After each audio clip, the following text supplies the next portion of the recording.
Help me reach 7,000 subscribers. Please like the video and share your thoughts in the comments. Your feedback helps make the content better. She did it again. Rolled to the far edge of the bed like I was a hot stove, tugged the blanket with a neat little flick, and said, "Can you not? I'm exhausted." No kiss. No goodnight. Just a sigh and a list for the morning. Trash cans, the leaky faucet, pick up almond milk. I lay there staring at the ceiling fan, counting the seconds between the squeaks. If I'd known where that nothing to talk about was headed, I'd have slept on the couch that night and saved us both a few months. I tried to do the normal husband thing first. Saturday, I waited until she was making coffee. "Maya, what's going on with you?" She didn't look at me. "What do you mean? You're a mile away. We eat together and you scroll. I reach for you and you ice me out. It's not nothing." "Ethan." She tapped the spoon on the counter. "We're fine. You're overthinking. Please don't start." "Start what? Drama. It's work. I'm tired. Can you just be supportive without this?" "Define supportive." She opened the fridge. "I can't list everything for you. Just be easy." "Easy," I repeated. "Yes." "Got it." I took my coffee to the garage and stared at my old tackle box. Dust on the lid, line brittle in my fingers. Rick from the shop had been inviting me to hit Lake Warren all spring. I kept saying no because weekends were for us. Us was now a couch, 2 screens, and me on silent. I texted Rick, "You still have that spare rod? Or did you lie to me again?" He called. "I wouldn't lie about gear. I'd lie about your casting form. I'll be there at sunrise." "Look at you," he said. Finally paroled. When I told Maya I was heading out in the morning, she barely glanced up. "Fine. Wanna come?" She almost smiled. "To watch you wrangle a string? I'll pass. But could you pick up dry cleaning on your way back?" I forgot. Sure. That was the first little shift. I started living like a grown man again. Fishing. Lifting.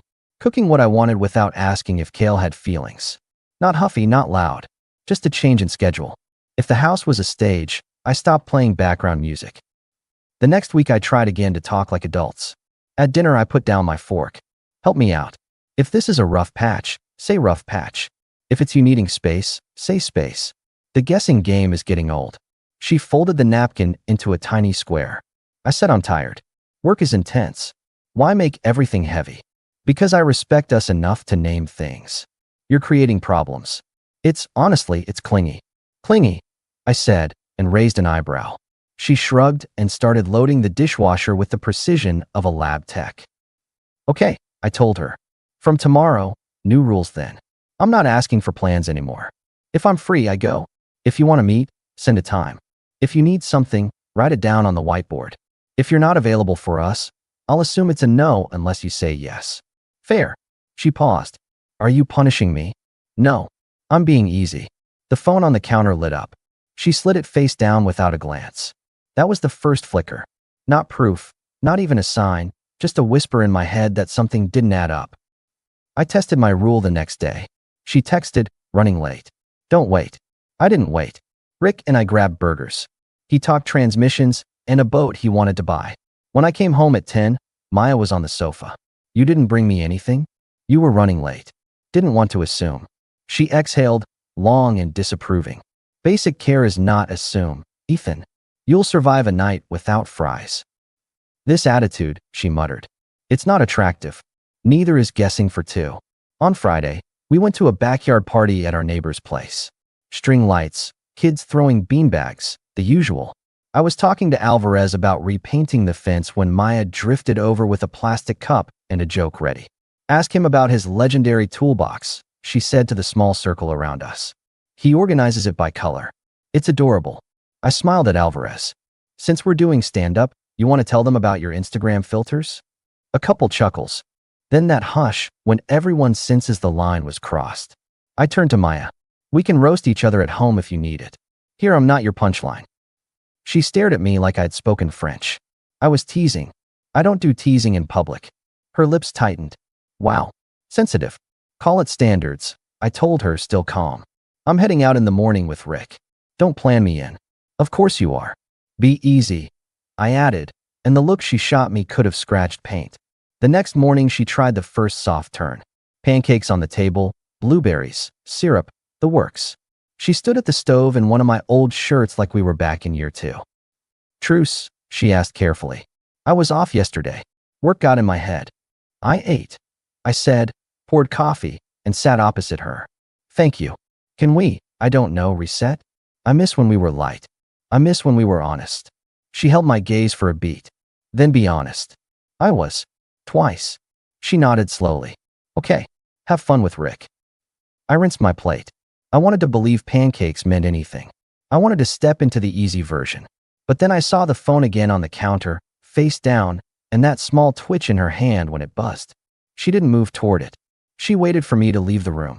That afternoon on the lake, I sent her a photo of the water and a couple small bass. No reply.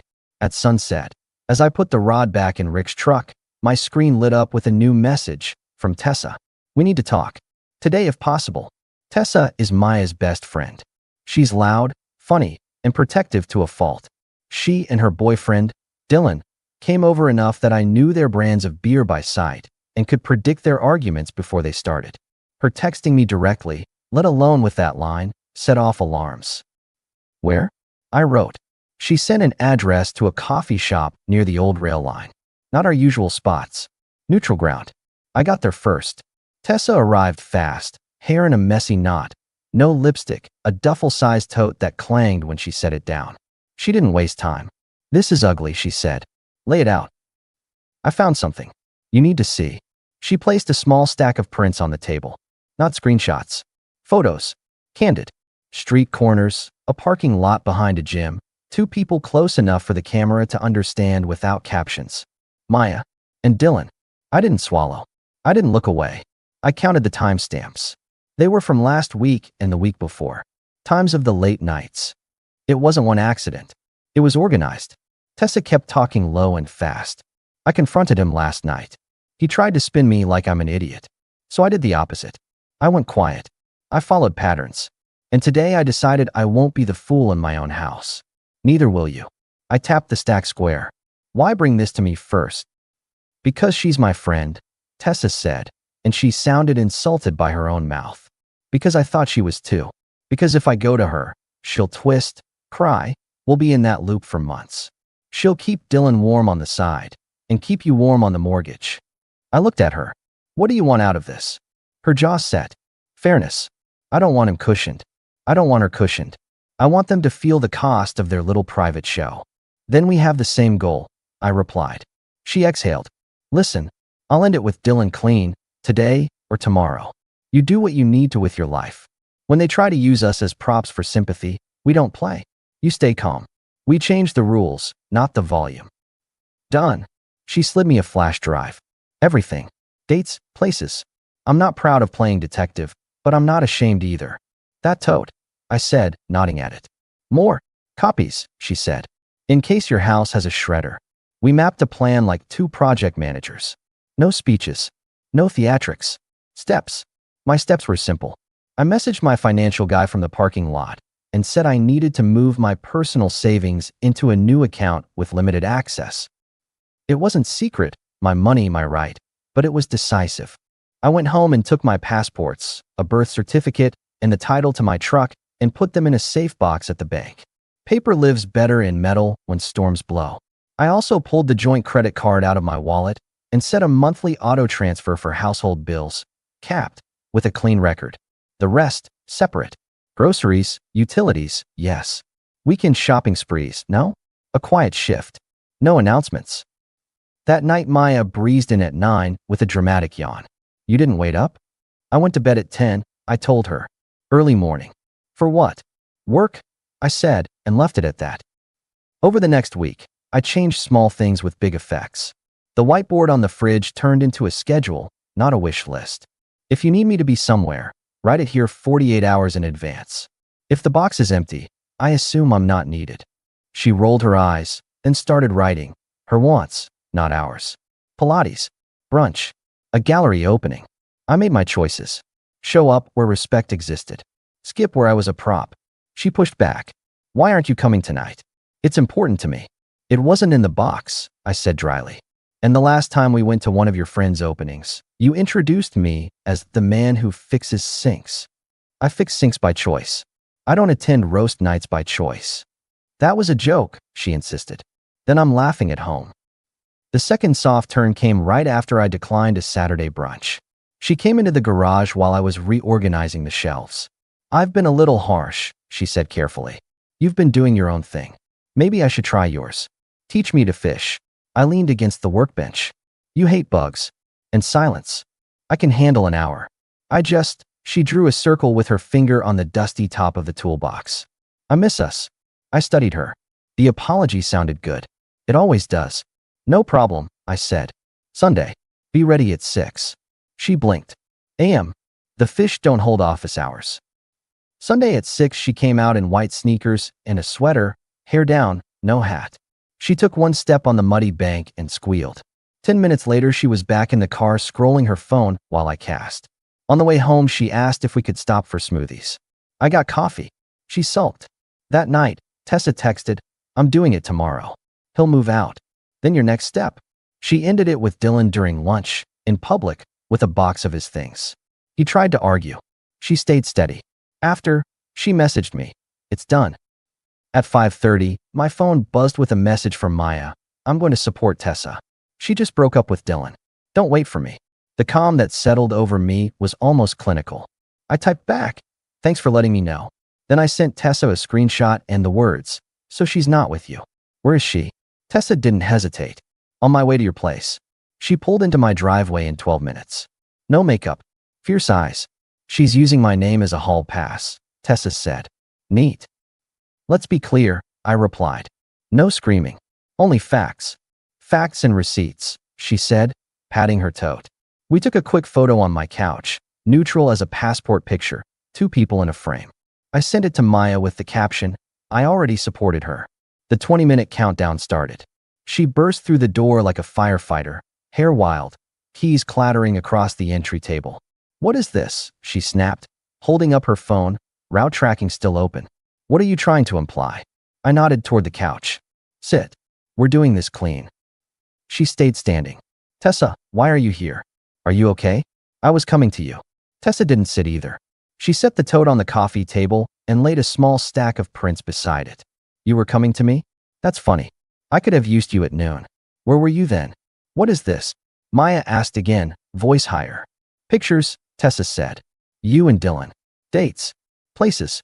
Times. Maya glanced down, then up. This is crazy. No, I said. It's organized. She turned to me, chin lifting. You think this is real? You think I would? I think you've been distant for months, and now I see the reason. It's not what it looks like, she fired back. I don't do that phrase. I told her. We're adults. Say the thing as it is, or don't say anything. Her face flushed. You two are pathetic. You stage a little scene and expect me to. Tessa cut in, sharp. You used me as cover tonight. You texted him you were going to support me. You were not with me. Where were you? Maya's mouth opened, then closed. I can't believe you're doing this to me.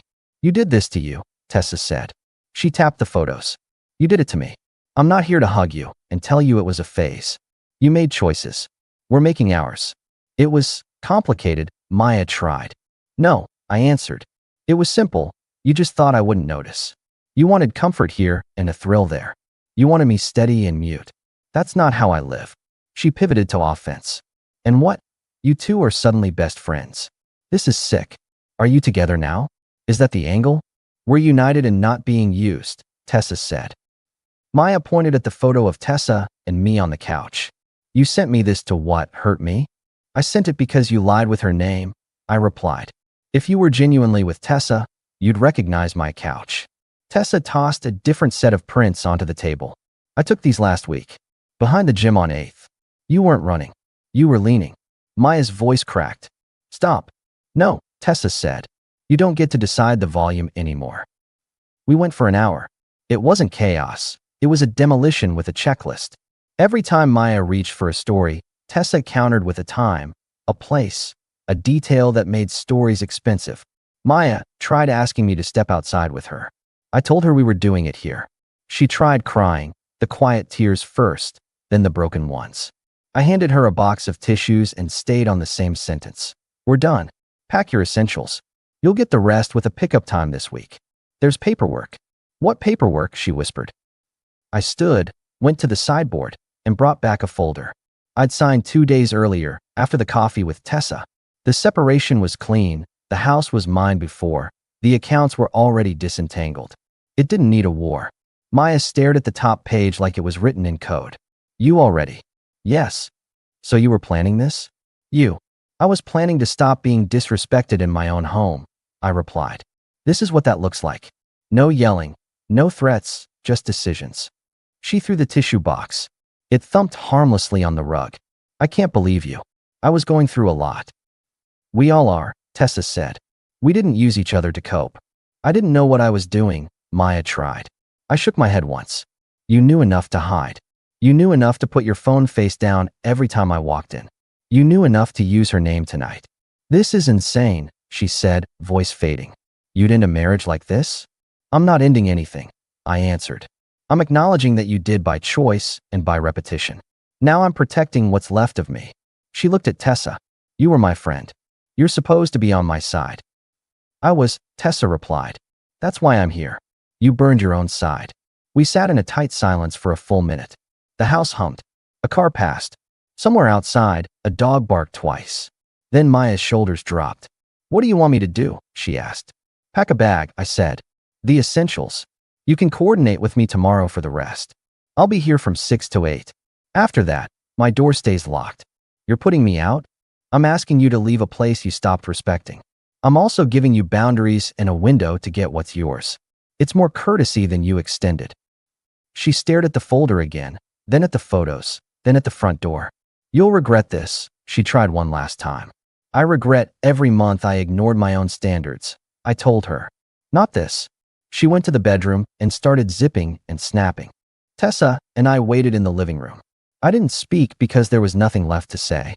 When Maya came back, she paused by the door. Ethan, she said softly, seeking some corner of me that used to be available. Can we talk later? Please? Without her. I don't do closed doors anymore, I replied. I do respect. If you find some, we can talk about logistics. She blinked fast and left. Word travels in suburbs like wind through tall grass. I didn't tell anyone anything, but I also didn't cover for her. When people for whom it mattered asked where Maya was, I said, we separated. It was necessary. If they pressed, I said, she made choices. I made mine. Most people can read a sentence like that. A couple of her friends tried planting flags on my lawn. You should really show compassion, one texted. She's fragile. I answered, she's an adult. Dylan attempted a performance a few days later in the parking lot of the hardware store. He stepped out of his sedan like a disappointed teacher, that posture some men adopt when they think guilt is contagious. Man to man, he started. Are you qualified? I asked. He faltered. It wasn't personal. It was entirely personal. You're making a big deal out of something that. Stop, I said, holding up a palm. I'm not interested in your essay. Here's the only thing you need to understand. You're off my property, off my phone, and off my mind. If you come near my house, I call the police. If you message me again, I block you and resend to your boss. Leave. Now. He opened and closed his mouth like a fish, then got in his car and did what weak men do when the room goes bright. Left quickly. The paperwork moved fast because there was nothing to negotiate. She took what she'd brought into our lives. I kept what I'd built before. The joint account kept paying the lights and the water until I flipped it to my name alone. Her last message about money was a question mark. I sent a screenshot of the new household auto transfer and a note. Utilities are covered. You don't live here. Her circle shrank overnight. People like comfort. They don't like secondhand smoke. By months in, she'd gone back to her parents' place 2 states over. I didn't celebrate that. It wasn't a party. It was a result. Tessa and I kept a line open, mostly practical at first. She needed a handyman to replace a lock. I sent a number. I needed someone to be home when the movers brought me a new couch. She let them in and sent me a thumbs up and a photo of the old one on the curb with a curbside pickup tag. Rick dragged me back to the lake the next Saturday. You're quiet, he observed. Used up all my words this week. You want to borrow some of mine? He grinned. I've got M in bulk. I'm good. I'm just done. He nodded. Done is clean.